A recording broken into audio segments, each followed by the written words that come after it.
Dalam video ini kita akan membahas reaksi Cannizzaro. Reaksi ini terjadi ketika Anda mencampurkan dua aldehida dengan adanya larutan basa atau basa kuat. Larutan basa atau basa kuat sekarang agar reaksi ini dapat berjalan, karbon alfa tidak dapat memiliki atom hidrogen alfa. Karena jika mempunyai atom hidrogen alfa, reaksi ini dapat mengalami reaksi luar. Tapi jika tidak ada hidrogen alfa, maka akan mengalami reaksi meriam nol. Reaksi Cannizzaro adalah reaksi diproporsionasi di mana satu aldehida teroksidasi dan aldehida lainnya tereduksi. Jadi di sini kita punya oksidasi terjadi saat kita mengubah aldehida menjadi ion karboksilat, dan kita juga akan mengalami reduksi. Ketika molekul aldehida lainnya direduksi menjadi alkohol, jadi yang akan kita lakukan adalah membahas mekanisme reaksi. Untuk reaksi ini menggunakan benzaldehida sebagai bahan awal kita. Jadi kita akan menggambarkan benzaldehida.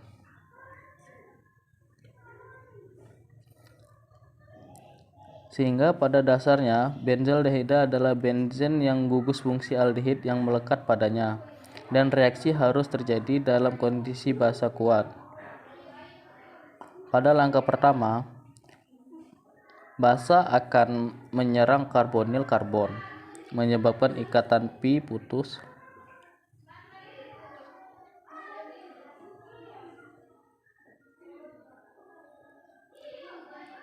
Jadi akan mendapatkan zat antara tetrahedral yang terlihat. Jadi sekarang oksigen mempunyai 3 pasangan elektron dan muatan negatif. Sekarang pada titik ini kita akan mereaksikan zat antara tersebut dengan molekul benzaldehida lainnya.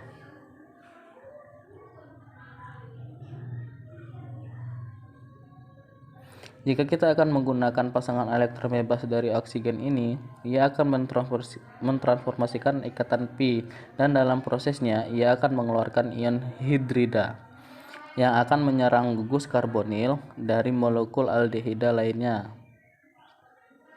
Sehingga dengan melakukan ini, bagian ini molekul ini akan dioksidasi dan aldehida ini akan direduksi menjadi alkohol.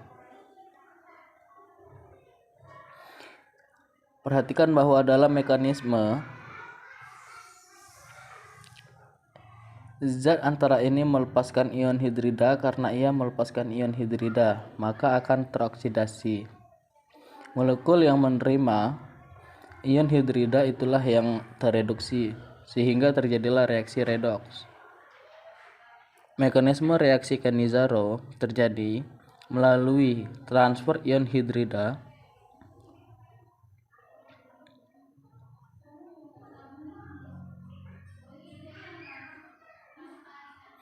sehingga produk pertama awalnya adalah asam karboksilat, sekarang tidak akan bertahan lama dalam keadaan ini dalam kondisi basa. Dan kemudian produk lainnya akan menjadi ion alkoksida.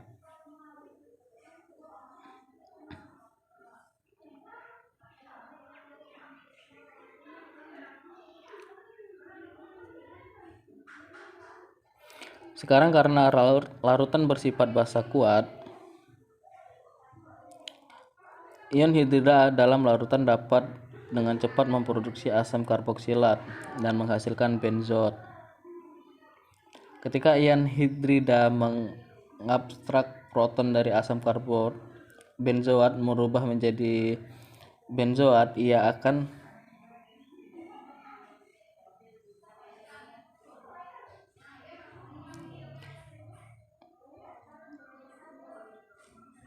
berubah menjadi air. Dan ion sarkoksin ini dapat dengan cepat mengambil proton dari air, menghasilkan kembali ion hidroksida. Jadi hasil akhirnya adalah kita akan mendapatkan benzoat dalam kondisi basa kuat. Kita akan mendapatkan benzo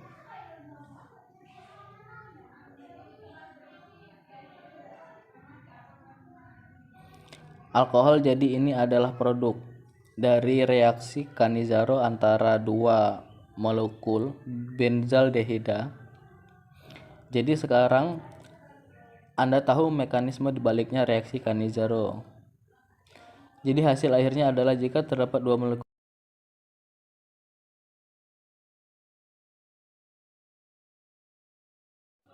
Baik, untuk yang berikutnya adalah kondensasi aldol, yang mana berfokus pada suatu senyawa organik yang mengandung gugus karbonil, dan di samping gugus karbon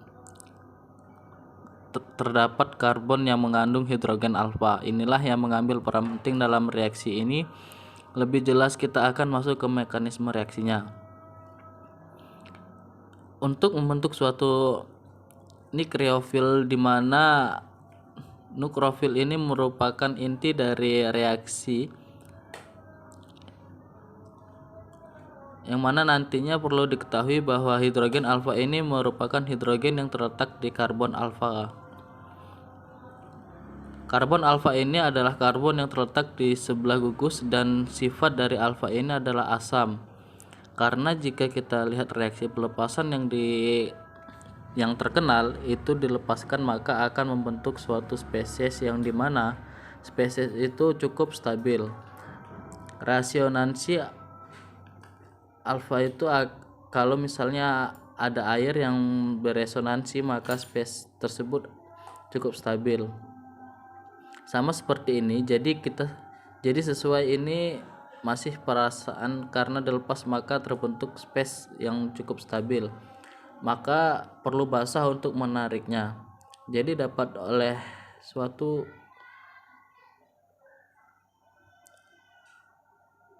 basah, dan basah yang digunakan di sini harus cukup kuat, seperti pohon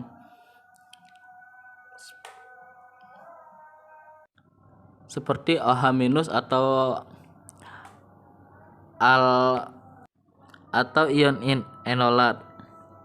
Nah, intinya bahan basa yang kuat, nanti basa ini akan mengambil H+ dan elektron akan pindah ke atom karbon, sehingga akan menyerang gugus selanjutnya. Jadi tahap kedua itu adalah penyerangan gugus karbonil dan mikrofil yang telah kita buat. Jadi seperti ini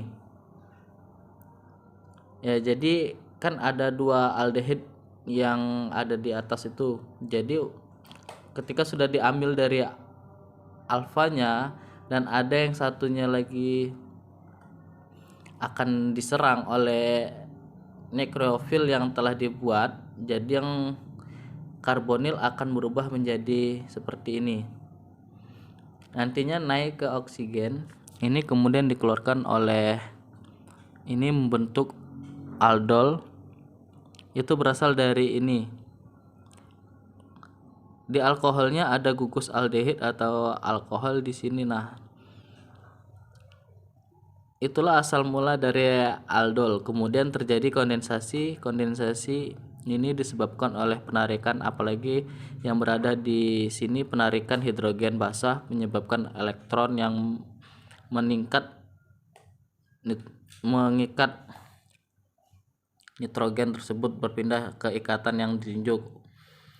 Itu memberikan rangkap dua, dan akibatnya ikatan terputus, sehingga terbentuklah spesies seperti ini, yang mana seperti di bawah, yang merupakan di bawahnya merupakan produk akhir dari reaksi kondensasi aldol, yang dimana terdapat alkena.